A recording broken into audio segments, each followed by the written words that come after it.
Hello and welcome back to this video, or just welcome in general. I am going to be keeping track of my movies like every 3 months and letting you know about them, rather than just doing it every month, especially because I have not been watching a lot of movies this year.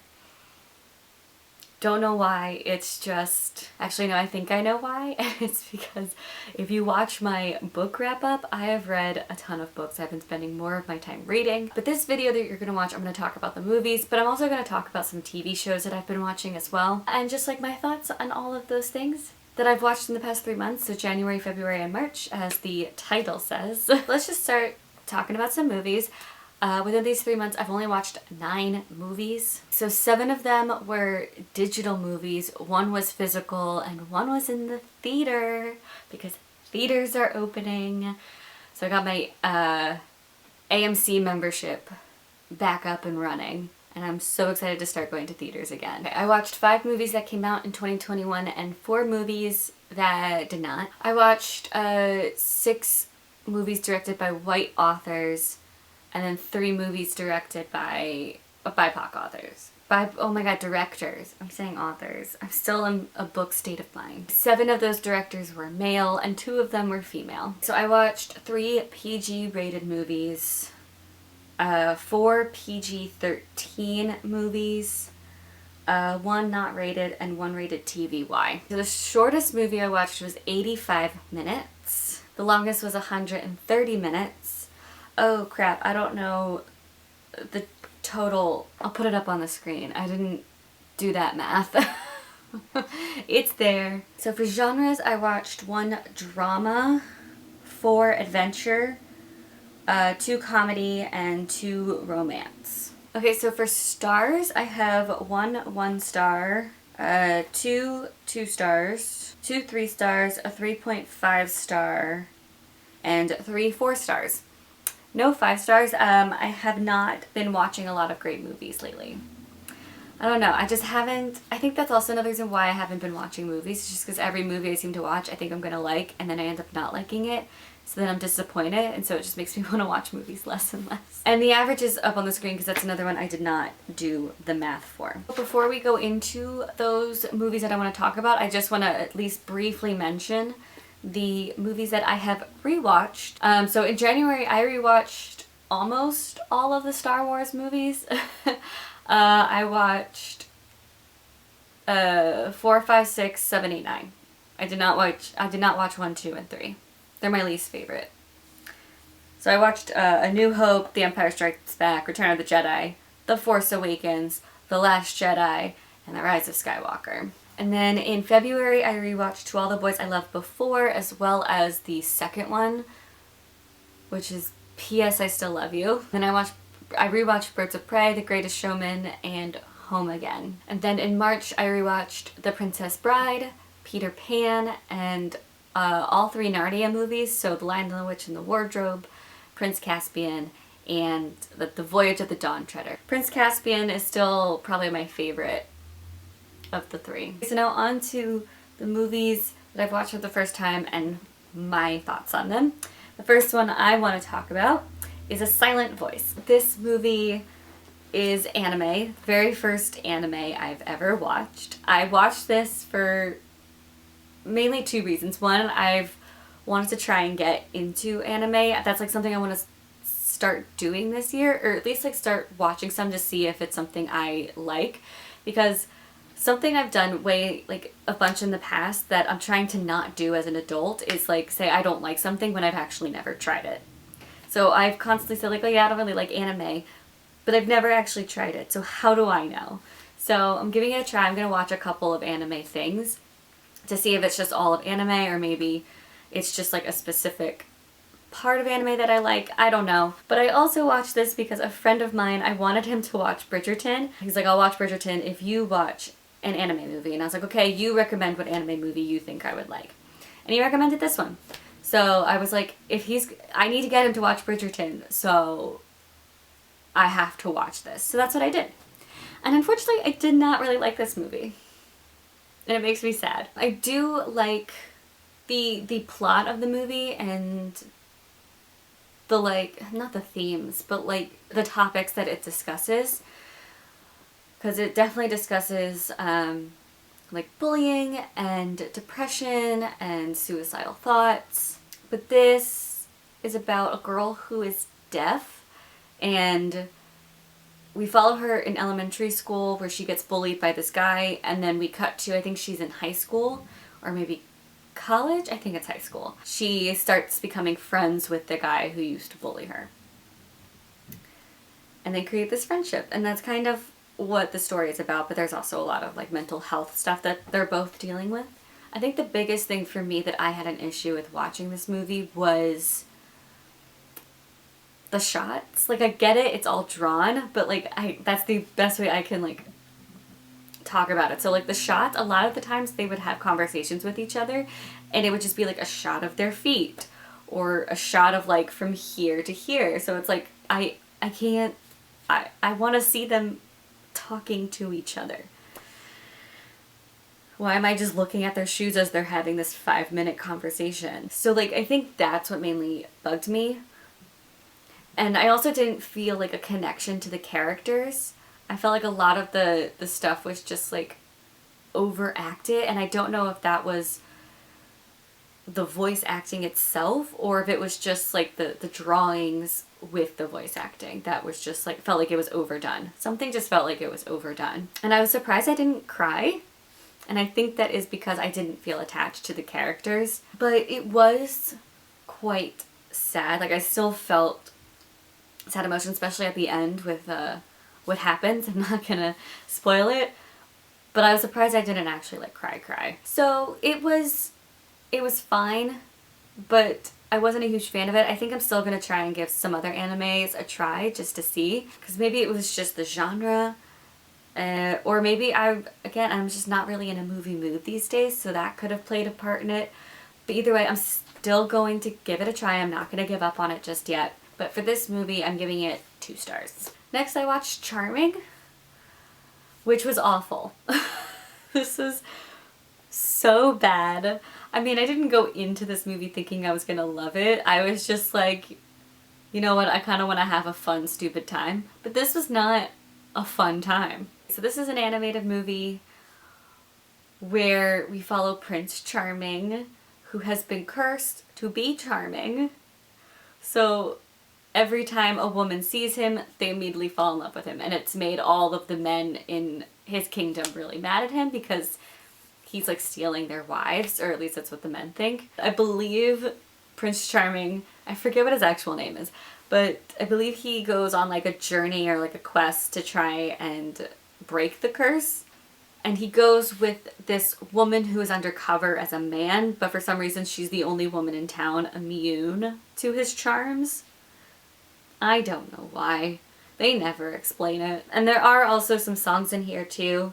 Not many, but the voice actors are singers. So you got like Demi Lovato, you got Ashley Tisdale, you got Avril Lavigne, which that was the other thing too. A lot of the voice actors, I couldn't picture their voice going with their character because I kept picturing the actual actor. And it just like threw me off because I was like, that character wouldn't sound like that. It was just overall really bad. The dialogue was horrible, like the writing of this was really bad.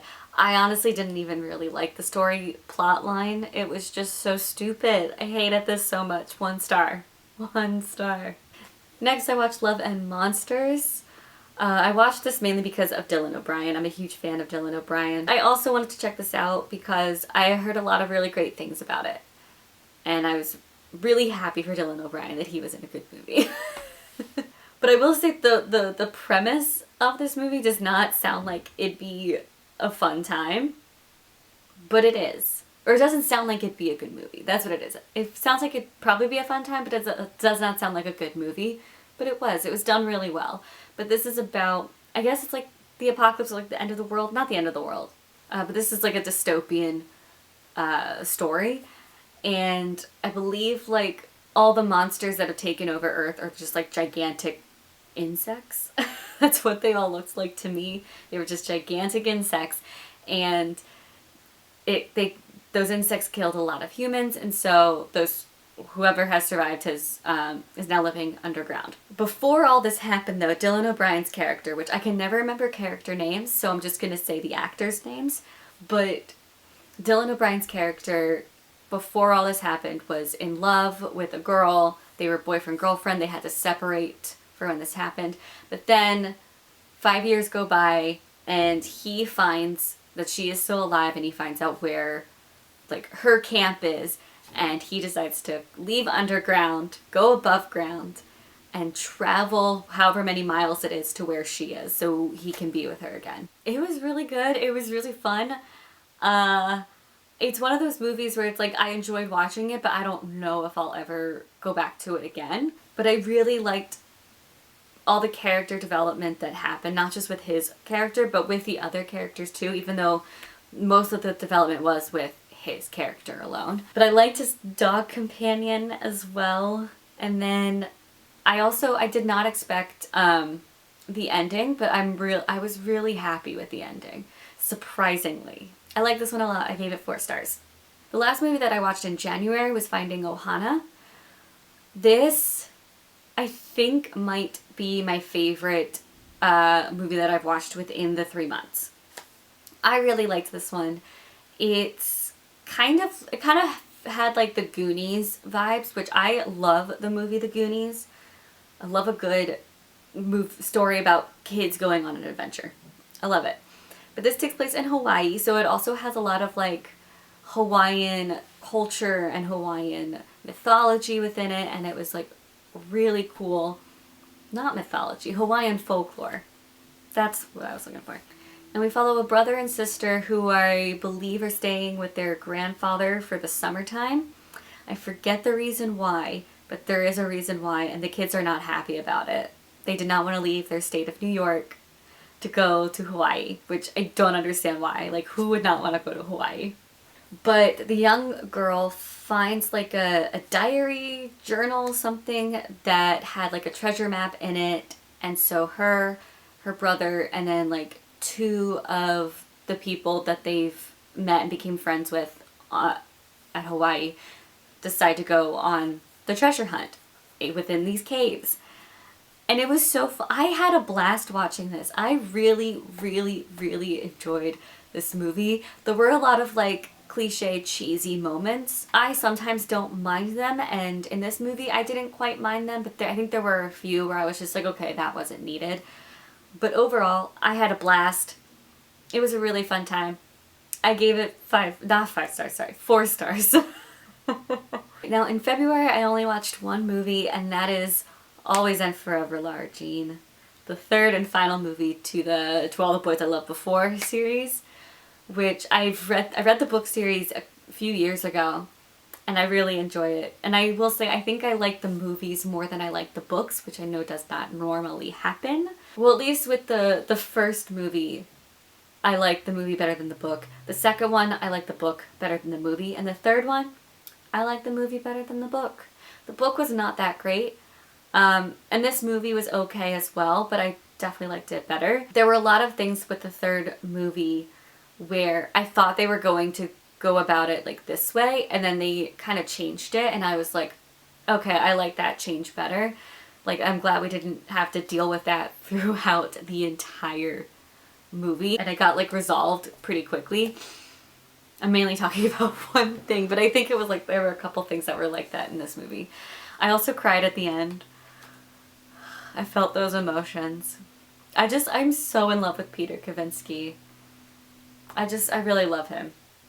I know when I was reading the books, I was a John Ambrose McLaren girl, but they did John Ambrose McLaren dirty in the second movie, and I'm like not happy about it. He was so much better in the books. But anyway, I mean, he's still great in the movie, but like, he was better in the books. You know? I don't want to give too many spoilers in case anyone hasn't seen the first 2 movies, but with the third movie, we do follow the whole storyline of like, what colleges they're going to go to and how that's going to affect their relationship. I really liked it. I gave it 4 stars. Alright, now for March, I watched The Map of Tiny Pretty Things. Wait, no. No, The Map of Tiny Perfect Things.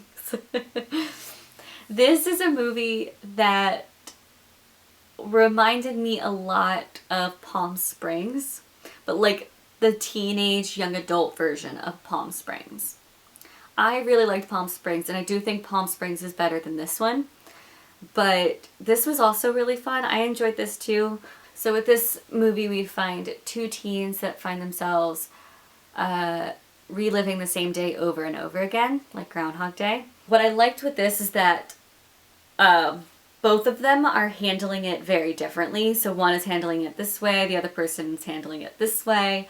And so when they finally meet with each other and kind of like form this relationship and this friendship, they kind of like help each other in all the ways that they've been like handling it wrong. But they also have fights with each other because the one doesn't want the day to end. They want the day to keep happening over and over again. And the other one has decided that they want to leave. And one's been handling all this recklessly. The other one's just been handling it like making sure everything goes perfect. So it's just like the dynamic of both of them trying to come together and like meet in the middle. But then they also try to find a way to get out of this, even though of course the one doesn't want to. But it was really cute. I liked the romance. I think I definitely liked the middle and the ending a lot more than the beginning. The beginning just kind of felt really boring and bleh to me. But the ending, I don't know, I really liked how they did the ending, and I really liked what they did with the map. I thought that was really cool. So I gave it 3 stars because it was okay. So next I watched Yes Day, which is definitely a kid's movie. So if you're gonna watch this, either be a child or have kids that you're gonna watch it with. It was, it just really felt like a kid's movie. So this is a movie about 2 parents who just are constantly saying no to their kids, and the kids kind of see them as evil for that. Or just like, they're always saying no. And so they decided that for 24 hours, they're gonna say yes to whatever their kids say. And it turns into this really like fun adventure of a day, but they also learn a lot about each other on the way. So I liked that aspect of it, but it was just very childish, and a lot of things just felt very convenient and unrealistic and just like a little over the top. Just like, but I did enjoy the like family aspect and the relationships within the movie. But overall I gave it 2 stars. It was Next I watched Blythe Spirit. I wanted to watch this because I really love Dan Stevens, I love Leslie Mann, I love Isla Fisher. It also has Judi Dench. And it also just seems like really funny. It takes place in the 1920s. And we follow a writer who is dealing with writer's block. And to kind of help with his writing, they hire a medium to like bring back a spirit from the dead. But it was just all for, they don't actually believe it, it was just for research. But the medium did actually bring back someone from the dead. She brought back his ex-wife, and so now he's dealing with his ex-wife, his dead ex-wife, as well as his current wife. And the ex-wife and the current wife start having fights with each other and getting jealous of each other. But all of this is actually helping with his writer's block, so he's just kind of like allowing it to happen because now he's writing again and he's got a story. And so it's supposed to be a comedy, but I didn't actually find it all that funny. It had like comedic moments, but overall it was just like a fun story. And I did really like the ending too. I had no idea where it was gonna go. I thought it was gonna go in a certain direction and it went in a different direction. But it also wasn't like that surprising of an ending, but I did like it. But I gave this 3 stars. And then the last movie that I watched was the movie that I watched in the theaters, and that is Chaos Walking. I have been excited, okay, I shouldn't say excited. I have been looking forward to this movie for years now because this was supposed to come out, I think in 2019. And then they just kept pushing it back and pushing it back and pushing it back. And then COVID happened and they had to push it back some more.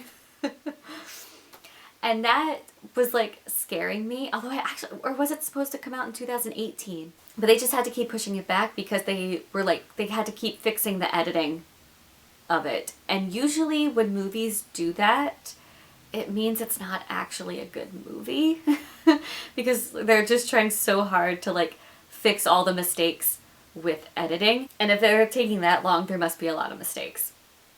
So I was still looking forward to this because it is based off of a young adult book series that I've never read, but my friend really likes. This was okay, definitely. I think it was better than what my expectations were going into it, even though I was looking forward to it.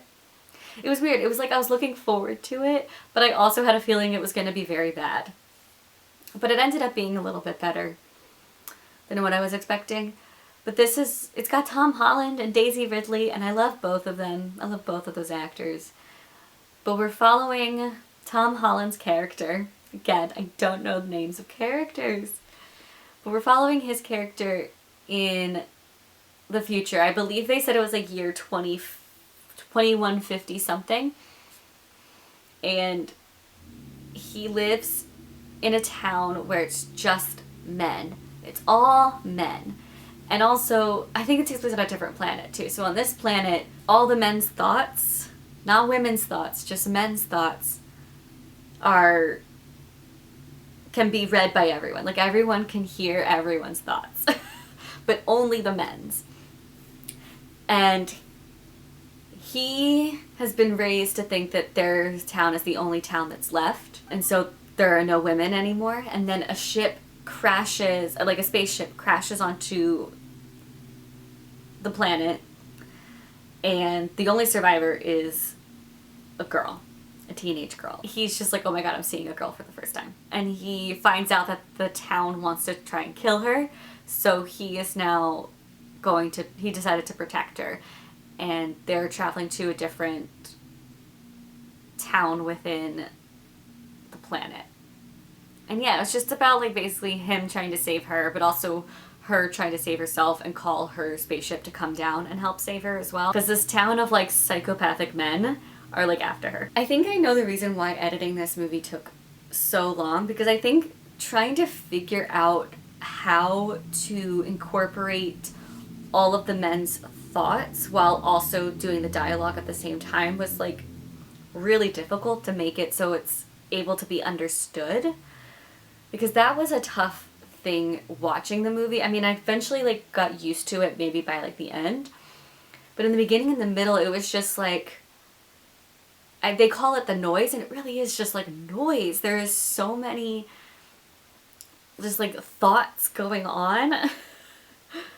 I liked Tom Holland's, like his character's thoughts in the movie because a lot of them were like comedic relief. But yeah, no, that was, it's hard to explain it, but it is tough to like listen to what they're saying, but then also listen to like their thoughts at the same time. But I did like the story overall. I really liked that one outfit Daisy Ridley wore.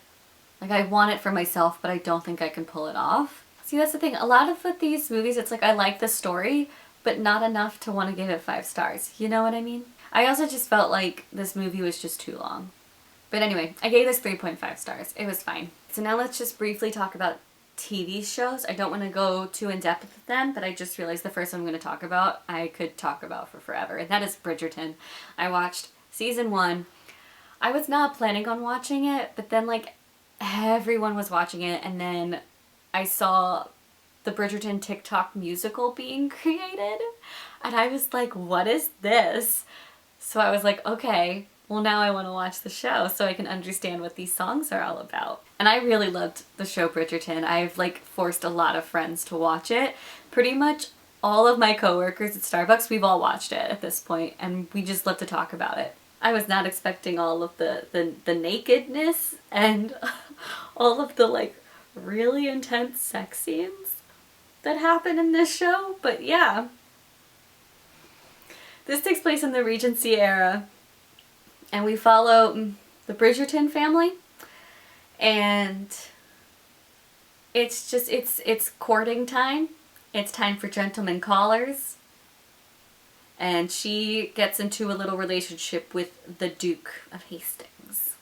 And also, watching the show made me really want to read the book, so I have bought the first 2 books in the series. The Duke and I, as well as The Viscount Who Loved Me, because I'm so excited for Anthony's story for the 2nd season. I'm ready for his love life. I'm in love with all of the men in this TV show.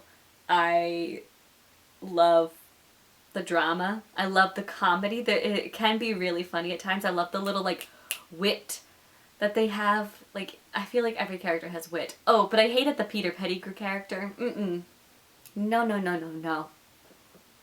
Thank God he wasn't in it for too long. I call him Peter Pettigrew because he looks like Peter Pettigrew, but I forget his real name. Anyway, yeah. Love this show. I'm not giving it a star rating. I'm not gonna give TV shows star ratings. I also watched Zoey's Extraordinary Playlist Season 2. The full season hasn't been finished yet. I think the second half has started up again. I need to watch it. I like the show a lot. I'm liking Season 2. I like a lot of the topics that they've discussed within this season. Although I don't know why... Oh, I wish they had kept that one new character. They, like, had him for 3 episodes and then they fired him. And now he's gone, and it makes me really sad. I was liking his character. Like, don't make me fall in love with a character and then just take him away from me.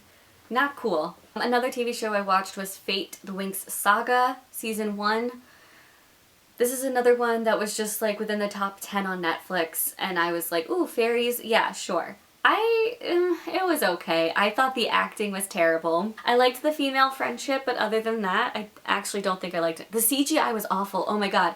The very, like, last episode, there was, like, a CGI thing that happened where I legit laughed out loud because of how bad it looked. This is just, like, a story about fairies.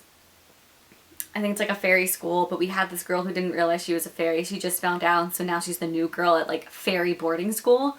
And there are these creatures trying to attack the school. And they had to stop them. And also, surprisingly, I was not happy with how it ended. Like, it definitely leaves it open for a 2nd season. But it was just too much of evil people winning. I'm like, can't we just have, like, one good guy win?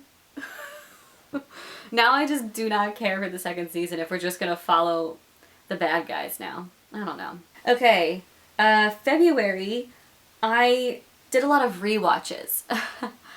I rewatched House of Anubis seasons 1 through 3 for like the 4th time. It's one of my favorite children's TV shows. All about Egyptian mythology, a British boarding school, mysteries, get deeper, or whatever it was they would say in the commercials for these episodes. But I will say this was like, I think the first time I rewatched season 3, because I would just always ignore season 3 because it's awful. But I rewatched season 3 as well, and it was still awful. But I did it, and you know what? I had a blast anyway. I also found all 6 seasons of Endurance. Does anyone remember the TV show Endurance? I loved this show when I was a kid. It was on Discovery Kids every Saturday morning. I wanted to be on this show, even though I knew I was never going to be good at the show. But this was like Survivor, but for children. And it was so good. And I rewatched all 6 seasons, and guess what, guys? It still holds up as an adult. I don't think even like yeah, nostalgia played a part in me still liking it, but it also was just really good television. It was great, and I loved, like, each season had like a new twist or like new surprises and stuff, and it was great. My favorite season's definitely season 3 because Monroe was amazing. That was also, I think, just like the season, like with Monroe too, like that had a lot of impact because Monroe was definitely seen as like the weak link and like the annoying person. But especially by his own partner, like his partner was like the popular pretty girl who wanted to be with someone else, but then got like, I guess, betrayed and didn't get her teammate that she wanted. She ended up with Monroe, and she was very unhappy about it at first, but then by the end, she was like, Monroe is the best person. I'm so happy he was my partner. And it just goes to show, like, looks aren't everything, or like first impressions aren't everything, because they ended up working really well together as a team. And the one like moment that sticks in my mind is like there were a lot of like really muscular like teenage men who were like strong and like buff and jocks, and then you have Monroe. And there was like this one like physical challenge that Monroe just made look so easy. And what I appreciated was one of the jocks, he definitely seemed like the nicest one out of all of them. He was like holding on and he just couldn't do it anymore. So right before he let go, he was like, Monroe, you're a beast. And then let go, and Monroe won. And it was just like, that was like, I think the moment that he won the respect of those guys, which I was so happy with. Anyway, I should stop talking about it. But season 3 is my favorite just because of the lessons that I think those kids learned. I also watched the Vanishing at Cecil Hotel because I already knew about this story about Elisa Lam. And I also already know about the Cecil Hotel. I live in Los Angeles. I've walked by this place. So yeah, I know the stories behind it and I know what downtown LA is like. Yeah, you don't want to go there. I actually didn't really like this show. It's only 4 episodes that I think are like an hour long. But to me, this should have just been like a movie. This did not need to be this long. I felt like they kept going off into like little tangents or like over explaining a lot of things that I was like, this could have just been a 90-minute movie. A 90-minute true crime documentary. Like, that's what this needed to be. This did not need to be a 4-hour, 4-episode TV show. We don't need that much information. Like, it just felt like too much. And I was just like, can we just move on to the next part of the crime? Like, the story? Why are we, like, stuck on this for, like, a half hour? It was way too long. I also started watching season 3 of All American. Which is going fine.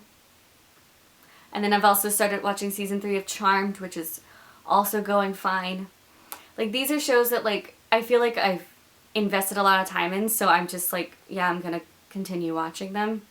But I don't feel too excited about them. You know what I mean? Like, I'm invested, but I'm not too excited. But yet I still will watch them. I don't know why. I've also rewatched seasons 1 and 2 of The 100. I want to just do a whole rewatch of the entire show now that it's completely finished. My favorite season, though, is season 4, so we're getting there. And it was just great going back to this story because I liked how it began. I'm not too crazy or like too big on how the show ended. It just got too complicated by the end and just like not as interesting. But the beginning I really enjoy. I still hate how they ended Clark and Bellamy. Like, their whole relationship, and then just to have it end like that, I hated it. I hated it. But we're not there yet. We only watched seasons 1 and 2, which is like the beginnings of their relationship, and I love it. I still also, like, season 2 I think is also one of my favorites. I think it goes season 4, season 2, season 3, and then after that, I don't know. Ooh, I've also started watching season 2 of Nancy Drew. I really like this show a lot.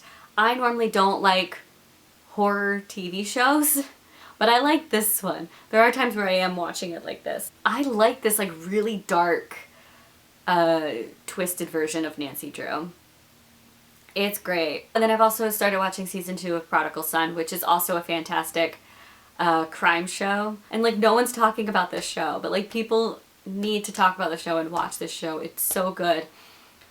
It's about the son of a serial killer. He works for he's a profiler for the cops, and they have like cases and he's like a profile and profiles them, but you also see like the psychological problems that he has because his dad was like a serial killer, and he still like visits his dad because his dad will sometimes help him on the cases. And of course his dad is played by Michael Sheen, so like it's fantastic. It's so good. And that is all I have to talk to you about today. Those are the TV shows and movies that I have watched. Please also do go check out the books that I read. I'll put down both January and February and March because I did do them in 2 separate videos because there was just a lot of books to talk about. But definitely go and check those out. And I will see you guys later with more videos. Bye!